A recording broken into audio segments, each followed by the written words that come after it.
Good evening. Welcome to our Facebook Live. We've named it Bug Spray, Sunscreen, and Ketchup. So just talking to you this evening about the ways that we sabotage our health when we let loose over summer and have lots of fun and go on vacation, things like that. I calculated most people count summer to go from May till August, so that's 4 months of the year, which is a quarter of the year. Plus, additionally, we also usually let our health goals slide when it's the holiday season, which is also another quarter of the year if that starts in October and goes through January. So, we eat and drink. That's in the notes. I have posted notes under the Health by Design members page. So that will be one place that you can find the notes that I'm referring to that I put together for everyone. And then also on this page, on the Health by Design page, under notes, you'll be able to find them as well. But I said we eat and drink in the summer like summer's never going to happen again. A lot of our patients come in and say, but it's been crazy. I've been eating horrible. We had this birthday, that birthday, this vacation, and it's vacation. I'm going to eat whatever I want, which is fine. We do want you to enjoy your vacations, but if we're going to help you learn about maintaining your health and reaching your health goals, you also have to remember that it's not the last time you're going to have ice cream or margarita, so you don't have to eat it every single day, 3 times a day when you're on vacation. Just be able to still maintain moderation over summer and not just totally sabotage everything you've been working on. So I said summertime is often a time we layer chemicals all over our bodies, and then we go outside and we cook and bake all the chemicals in the sun, and then we eat lots of extra chemicals too. So I put two fun graphics, how to have a beach body. Number 1, have a body, and then 2, go to the beach. That's most people's mottos. And then I have popsicles for breakfast, lunch, and dinner. So just something funny to bring light to what we're talking about. But so there's 3 different categories. We're going to talk about 2 topical ways that we increase our chemical intake in the summer. That's sunscreen and bug spray. And then the third one would be our food intake. So that's going to be the other category. We talk about the foods that are common during summer and how they affect our health. So bug spray, it's a bug eat human world out there. If anyone knows me, I see my mom is watching. Hi, Mom. That the bugs love me. I can go to the mailbox and come back with 5 mosquito bites. They just want to eat me. And if I could live anywhere in the world, my only qualification would be somewhere with no mosquitoes. Like, that would change my life. So we have to coat ourselves in bug spray because there is the other double-edged sword. If you get constantly bit by bugs and ticks, then you are exposing yourself to bug-borne diseases. And so the CDC reported from 2004 to 2016 that tick, flea, and mosquito-borne illnesses have tripled. So the diseases are expanding in those bugs, and then we're exposed to them when they bite us. So there were 36,000 cases in 2016. So it feels like a catch-22 because we don't want to get Lyme's disease and we don't want to get a bug-borne illness. So then we feel like we need to use bug spray, but what they use to kill mosquitoes or repel them from you are neurotoxin chemicals, chemicals that are messing with the neurological function of a bug that kills them and then or also repels them. That's how the medicines work for our dogs too, for tick and flea. It's causing neurotoxicity to the insects. So we don't want to expose ourselves to neurotoxicity, so it's a catch-22, right? But we do have some solutions for you. Lemon eucalyptus oil is what is being studied and being shown to be extremely helpful and effective against mosquitoes. So it's not eucalyptus oil and it's not lemon oil, it's lemon eucalyptus. That's the specific plant. So some testing has shown that it is as effective, if not more effective, than 20% DEET. And as well, there's another concentration out there you're starting to see a lot. The abbreviation is PMD, which is the synthetic version of lemon eucalyptus, and then it's highly concentrated up to 30%. The actual oil of lemon eucalyptus is providing longer protection than the equivalent of the concentrate PMD or the concentrate synthetic version. So it's even outlasting the synthetic version, which is really cool. Because we don't know the long-term effects of putting PMD on our body. So taking something that was natural, making it super intensified and isolating the one compound that they want to use to ward off mosquitoes. We don't know the long-term effects of putting that on our bodies. So you'll see on your handout that doTERRA essential oils, the company does have a TerraShield bug spray, which they have updated as they learn new things. And so the newest version does have lemon eucalyptus leaf in it. And that was a new addition, as well as some of the others that are known for repelling mosquitoes. Listia, arbor vitae, catnip, cedarwood, nootka, tamanu, ylang ylang. And so it comes in a spray that you can spray and rub in, or just dab the actual pure essential oil on as well, and then make your own spray bottles. I do personally add geranium, which I'm tapping into the geranol that comes in geranium, and then also peppermint and black pepper oil. So those are some others that you can add, and oftentimes even just peppermint, my mom can vouch for this, is good at helping repel the mosquitoes. I just put it on the back of my neck if that's what's exposed when I'm working in the yard. And then also if you're going to have increased exposure to ticks, and that's something that you're concerned about, like hiking or something like that, there is an ingredient called picaridin. I'm not up on my chemical names and pronunciations, but it does not carry the same neurotoxicity concerns as DEET. It has not been as used as extensively and studied as long, but it seems to not have the same disadvantages that DEET comes with. So that's picaridin. So that would be a much stronger thing to use over the essential oils. And I did, in reading, it did say the best thing to obviously do is to cover your mouth when you are applying something that isn't natural, and then spray it on your clothing versus spraying it directly on your skin. So that's the bug spray. And then moving on to sunscreen. So even had a patient today who was testing again for the same chemical, and then we linked it back to benzene, we linked it back to the sunscreen, and just being in a lot of sunscreen exposure right now in the summer, because we do want to protect our skin from bad cellular health happening, and then turning into something that we don't want, like skin cancer, and then also protecting our bodies from aging. So we do want to use sunscreen, but then the catch-22 of that is that we're not ensured that it's safe for us, and then there's lots of studies showing how unsafe a lot of the chemical ingredients are in the sunscreen. So the FDA has not ensured that the ingredients they've encouraged us to slather in are meant to provide, they've encouraged that they are meant to provide protection, but they have not been adequately tested for safety and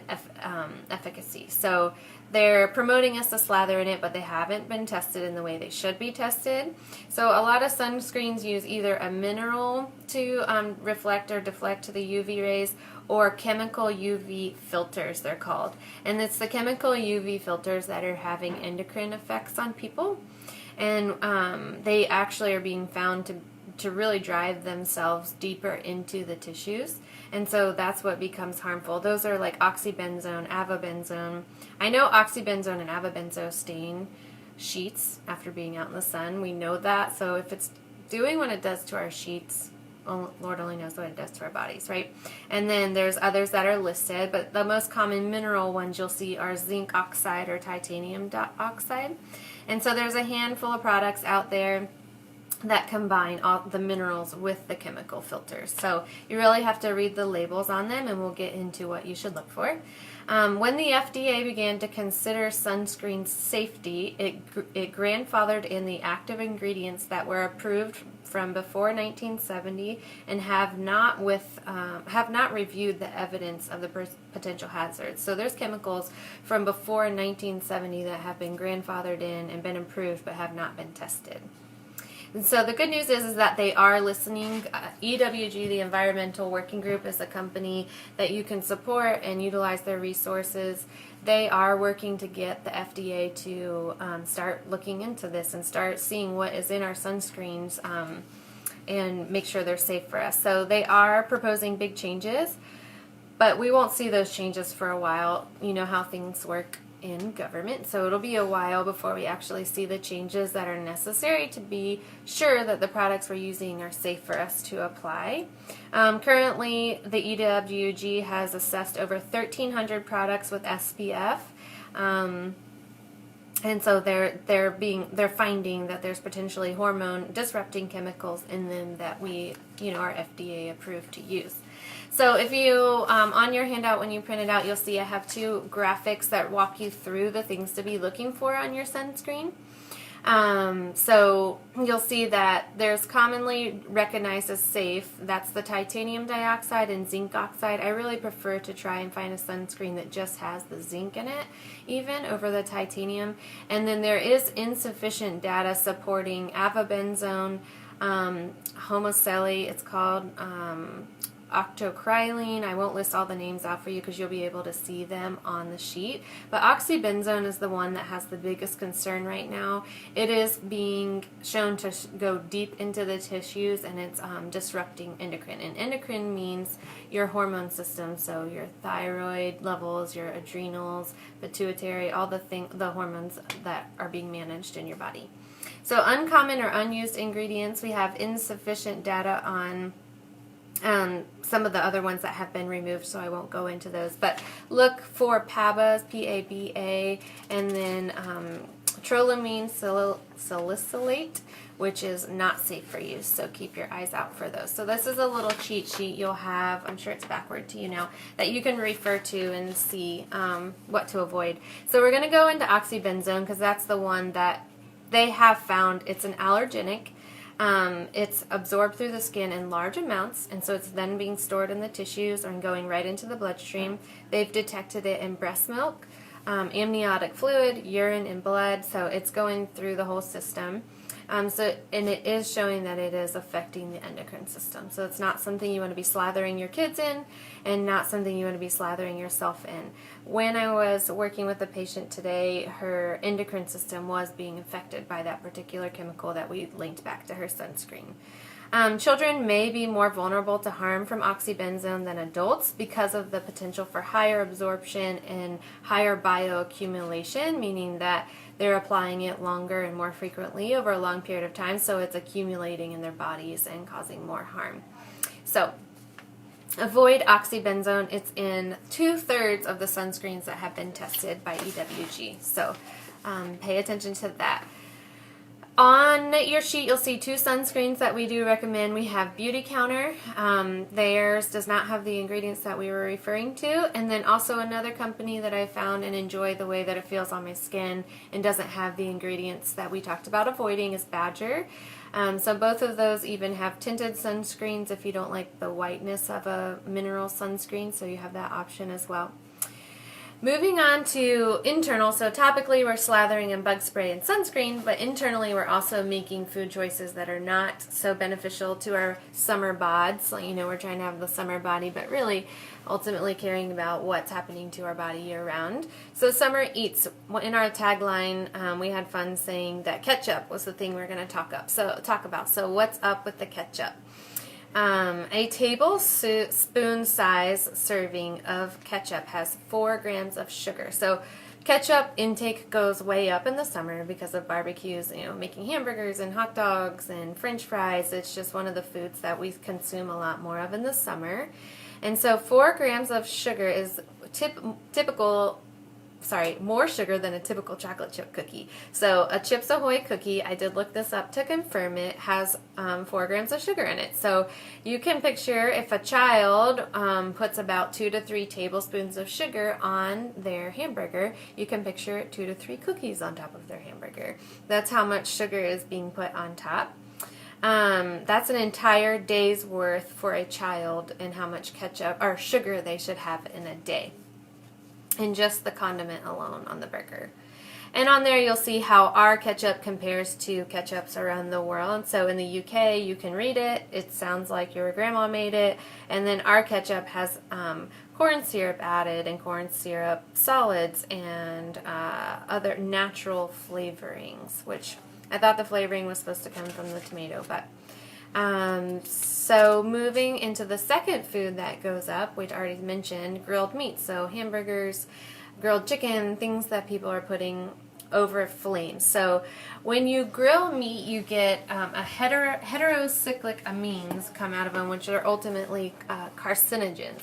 And carcinogens are toxins to the body that support unhealthy cellular function in the body, which means when you have bad cells duplicating, that's not good. And when those accumulate, okay? So when meat is cooked at a high temperature, it causes charring, and it's the charring that has the carcinogens in it, and you really want to avoid eating those, and that's usually what we want to eat. I know that I'm inclined to go for the charred bits because those are the ones with the most flavor, but that's where a lot of these, what we're going to refer to as HCAs, are contained in those charred pieces.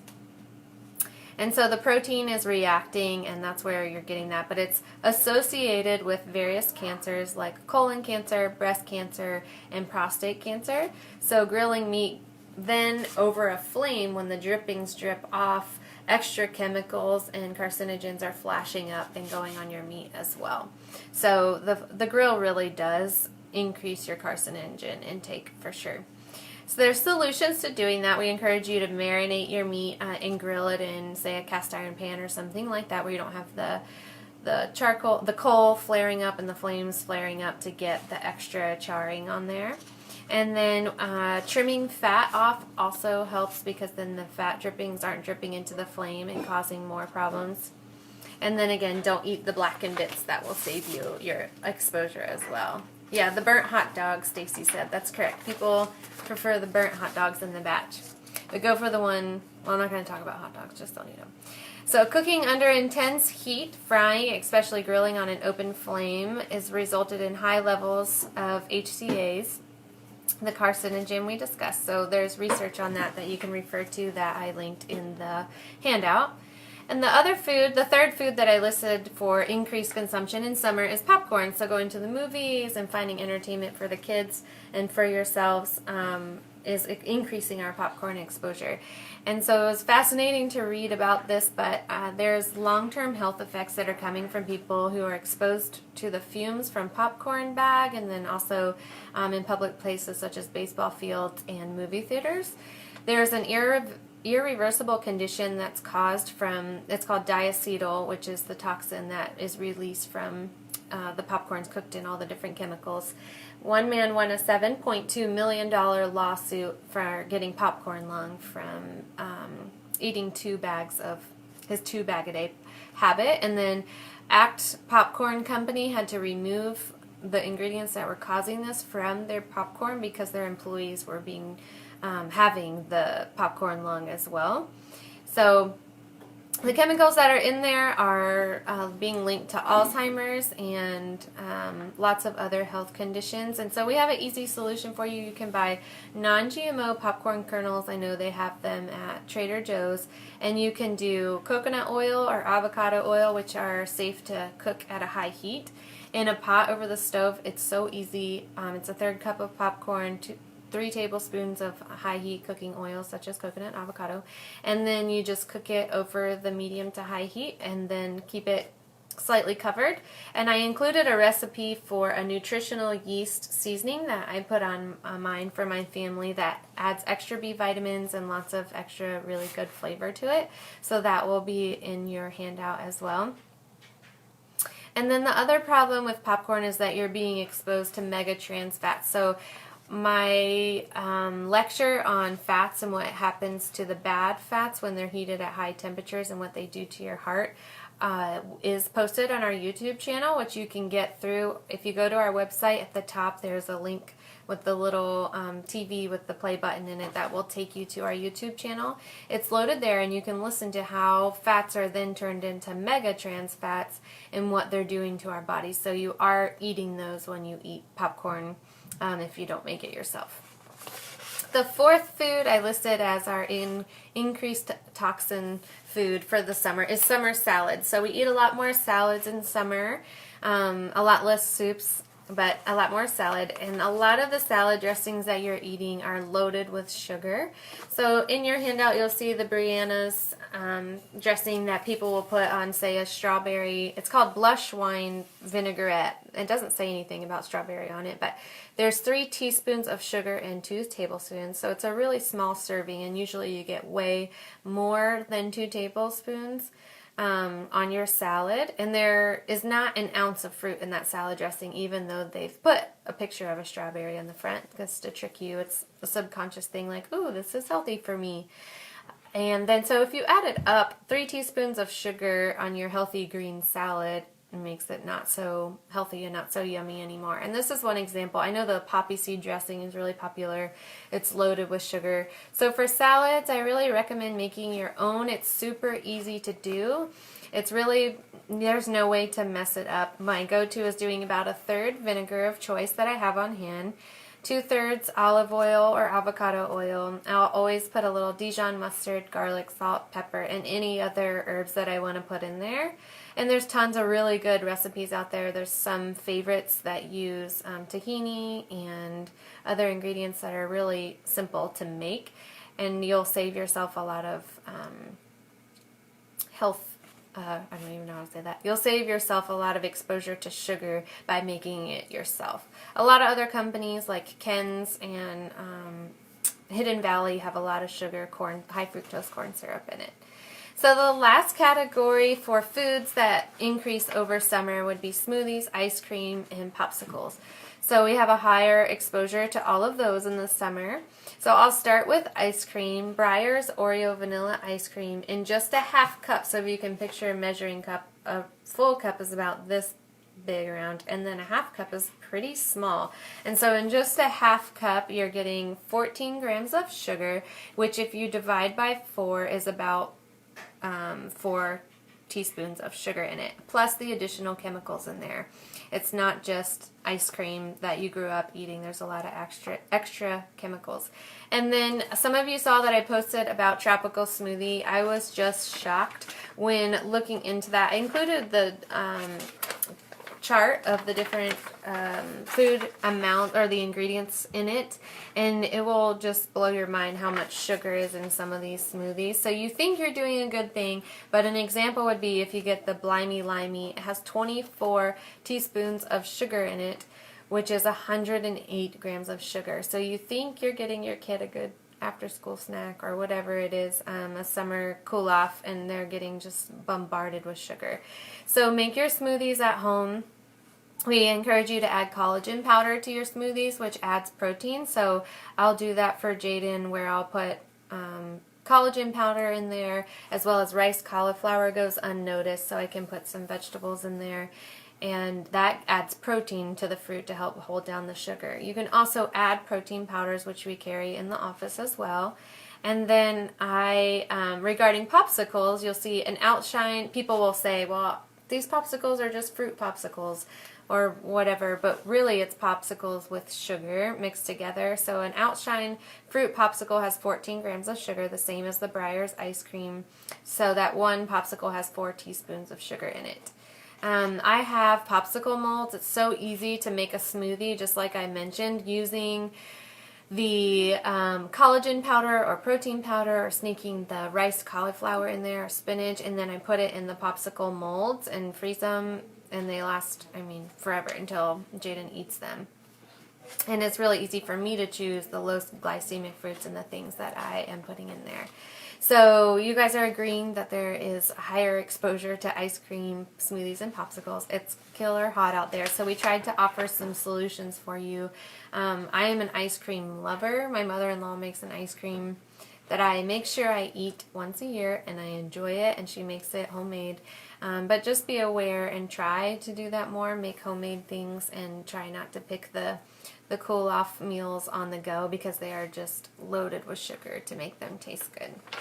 So that wraps up our bug spray, sunscreen, and ketchup Facebook Live, and I hope you enjoyed it. So again, you can find the handout under the Health by Design members page, and then on this page where you're watching the live feed under notes, you'll have access to the notes as well. And I thank you for joining in. Thanks.